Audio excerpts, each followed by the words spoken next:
Career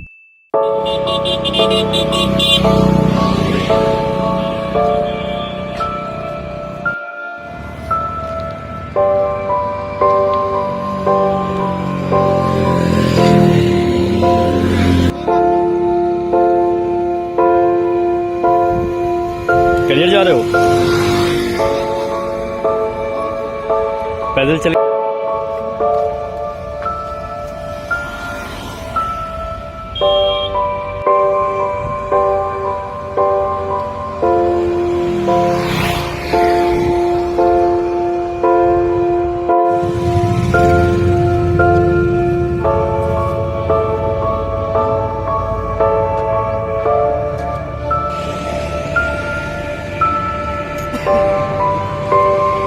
ये बेचारे बेहोश है अस्पताल में।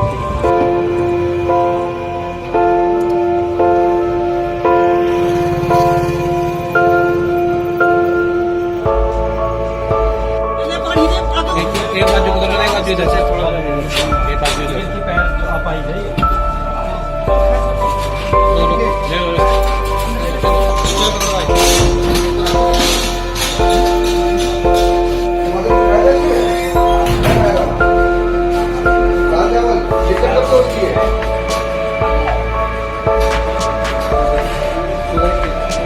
सूचना मिली कि एक बच्चा अपनी माँ को लेकर जा रहा था व्हील चेयर पर और वो माँ बेहोश है।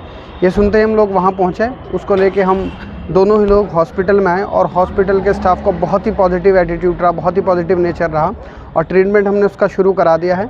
शुरू में ऐसा लग रहा था जैसे रेफ़र करना पड़ेगा, पर अब वो होश में आ गई और डॉक्टर साहब ने कहा रेफ़र की आवश्यकता नहीं पड़ेगी और इंशाल्लाह उसका ट्रीटमेंट हो जाएगा। मैं एक बात और कहना चाहता हूँ, एज एन एडवोकेट ये कहना चाहता हूँ कि आप किसी की भी मदद करते हुए बिल्कुल ना घबराएं।